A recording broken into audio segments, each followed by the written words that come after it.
వారిస్తామని చెప్పిన party Telugu Desam party. ఇక్కడ చూడండి, మీరందరూ కూడా ఆలోచించాలి. తాజాగా పెన్షన్ల గురించి ప్రభుత్వం, అధికార పార్టీ నీచమైన రాజకీయాలు చేస్తా ఉంది. ఓట్ల కోసం దిగజారిపోయింది. వాలంటీర్ వ్యవస్థకు నేను వ్యతిరేకం కాదు. అదే సమయంలో వాలంటీర్లు రాజకీయం చేయడానికి నేను వ్యతిరేకం. దాంట్లో ఆ రాజీ లేదు. ఇంకొక మాట కూడా చెప్పా, మీరుండండి, తటస్థంగా ఉండండి. రేపు మళ్ళా వచ్చేది ఎన్డీఏ గవర్నమెంట్, మేమే వస్తాం, మీకు కూడా న్యాయం చేస్తాం. 5,000 రూపాయలు సంపాదించే వాలంటీర్లు బాగా చదువుకున్న వాళ్ళు ఉన్నారు. అలాంటి వాళ్లకు 50,000 రూపాయలు సంపాదించే మార్గం నేను చూపిస్తానని మీ అందరికీ హామీ ఇస్తున్నా. ఈ పనులు చేసి వాళ్ళని రెచ్చగొట్టి రాజీనామాలు చేపించి వైఎస్ఆర్ కాంగ్రెస్ పార్టీ వర్కర్స్ గా తయారు చేసుకోవాలనుకుంటున్నారు. ఇప్పుడు ఎన్నికల కమిషన్ చెప్పింది, వాలంటీర్లు మామూలుగా వాలంటీర్లుగా ఉన్నారు. అలాంటి వాళ్ళు ఫుల్ టైం జాబ్ కాదు, గవర్నమెంట్ ఉద్యోగులే పెన్షన్లు డిస్ట్రిబ్యూట్ చేయాలని చాలా స్పష్టంగా చెప్పారు. ఈరోజు గ్రామ సచివాలయాలు ఉన్నాయి, 1,26,000 మంది స్టాఫ్ ఉన్నారు. ఒక్కొక్క గ్రామంలో 45 మంది ఉంటారు పెన్షన్దారులు.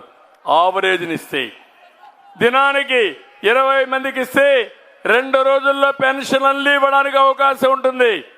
ఇంటింటికి పోయి ఇచ్చే అవకాశం ఉంది. కానీ కోడి కత్తి డ్రామా కమల్ హాసన్ చేసిన పని మీరు చూస్తే, ఈయనకు సానుభూతి కావాలి. బాబాయిని చంపేసి సానుభూతి తెచ్చుకొని 2019లో ఓట్లు సంపాదించాడు.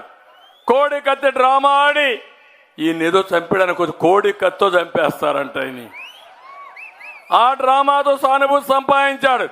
ఇప్పుడు వృద్ధుల్ని ఇతరే చంపేసి బాబాయ్ మారిగా మన వల్ల చనిపోయారని చెప్పి డ్రామాలు ఆడాలనుకుంటున్నావా కోడి కత్తి కమల్ హాసన్? నేను అడుగుతున్నా, ఇక్కడుండే చీఫ్ సెక్రటరీని, అదే మరి అధికార యంత్రాంగాన్ని, మీకు బాధ్యత లేదా అని నిలదీస్తున్నా.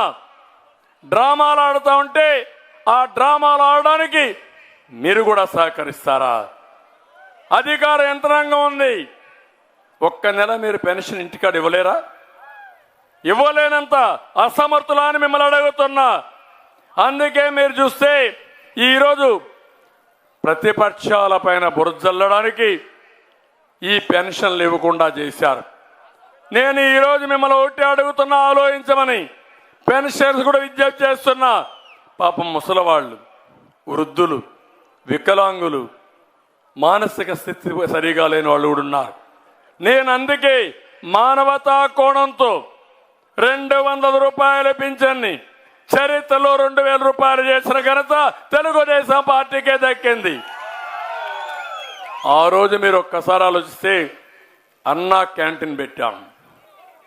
అన్నా క్యాంటీన్ పెట్టి 5 రూపాయలకే భోజనం.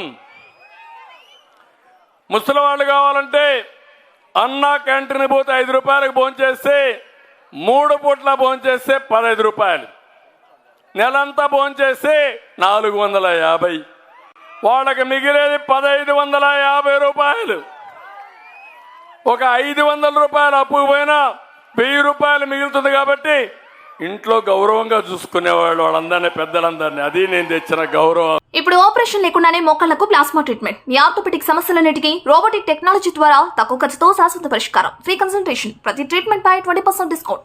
ఈ ఆఫర్ కొద్ది రోజులు మాత్రమే. త్వరపడండి. V9 hospitals 9281465842.